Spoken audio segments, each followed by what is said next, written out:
안녕하십니까. 이제 요나서 첫 번째 구조로 우리 한번 들어가 봅시다.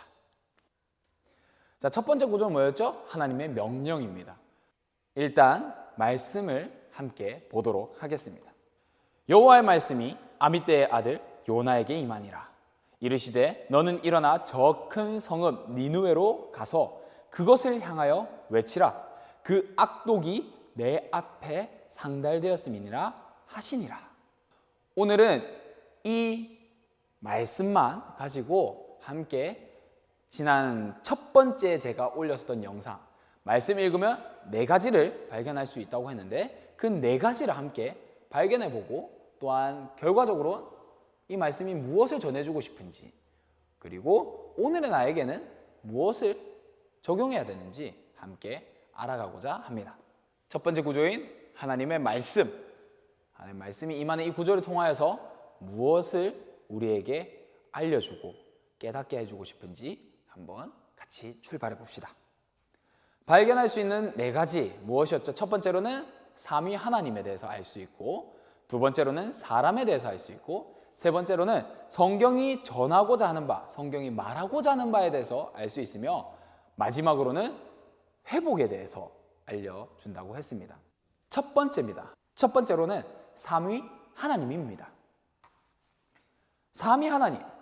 하나님은 죄에 대한 정보를 전달받으신다 라는 내용을 우리는 알 수 있습니다. 말씀에 보았듯이 죄가 내 앞에 상달되었느니라 전해졌다라는 거죠.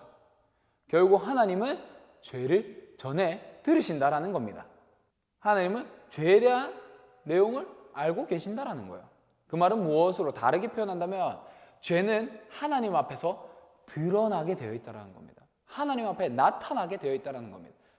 감출 수가 없죠. 두 번째로 사람에 대해서 우리 함께 볼까요? 니느웨의 죄는 하나님 앞에서 숨길 수가 없었다. 왜냐하면 니느웨의 악독이, 니느웨의 범죄가, 니느웨의 죄가 하나님 앞에 전달되었다는 것은 결국 사람의 죄는 하나님 앞에서 숨겨질 수가 없다는 거예요. 사람에 대해서 나와 있는데 사람이 죄를 저지르면 하나님 앞에서 숨겨질 수가 없다는 겁니다. 그리고 두 번째로는 요나는 하나님의 명령을 받았다라는 겁니다. 요나에게 하나님의 말씀이 임했다라는 그 부분에서 보면 요나는 하나님의 명령을 받았다는데 요나를 사람으로 바꾼다면 사람은 하나님이 쓰시는 도구가 될 수 있다는 겁니다. 가서 내 말을 전해라 라는 도구로, 하나님이 쓰시고자 하는 도구로 우리는 부름받을 수 있다는 겁니다. 자, 세 번째로는 성경이 전해주고자 하는 바입니다. 명령적인 거죠. 너 이렇게 해, 이렇게 하지 마. 발견을 하지 못했습니다. 혹시나 이것에 대해서 발견하신다면 댓글로 나눠주시면 됩니다. 복음을 받은 자는 복음을 전하러 가야 된다라는 것을 발견할 수 있긴 합니다. 하지만 저는 왜 여기서 발견하지 못했냐고 쓰냐면 이렇게 해라, 이렇게 하지 말아라 라는 것을 찾지 못했다라는 거죠. 네 번째로는 회복입니다. 니느웨 사람에게 가서 죄가 있음을 선포하게 하셨다. 이 말은 즉슨 죄가 있음을 선포하여 깨닫게 하신다라는 겁니다. 하나님은 사람을 사용하시든 어떻게 말씀으로든 기도로든 찬양으로든 죄가 있음을 깨닫게 하신다라는 거예요. 아까 성경이 전하고자 하는 바가 여기에 겹칠 수 있겠죠. 하지만 저는 여기 회복에다가 넣었습니다. 니느웨 사람에게 가서 죄가 있음을 선포하게 하셨다. 이 말은 즉슨 죄가 있음을 선포하여 깨닫게 하신다. 구원을 이루신다는 거죠. 자, 그러면 우리 볶음밥처럼 앞에 있었던 내용들을 한번 볶아가지고 섞어 결론을 한번 내볼까요? 우리가 오늘 읽은 본문을 통해서 발견할 수 있는 건 하나님은 죄를 넘기시지 않았다라는 겁니다. 죄를 다루셨다라고도 표현을 합니다. 그리고 심판하시기 전에 깨닫는 바를 허락하여 주시고 깨닫게 해주신다는 거죠. 그냥 죄에 대한 심판을 바로 받는 게 아니라 오늘 본문을 통해서 발견하는 것은 깨닫게 해주신다. 기회를 주셨다라는 겁니다. 그리고 그 과정에서 사람은 하나님이 쓰시는 도구로 쓰임받을 수 있다는 것을 오늘 구조를 통해서 발견할 수 있었습니다. 자, 그러면은 이 볶음 요리를 나에게 적용하면 어떻게 될까요?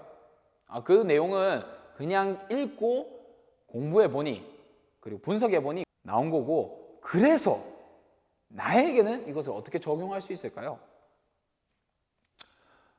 너는 주님이 쓰실 도구가 되어라.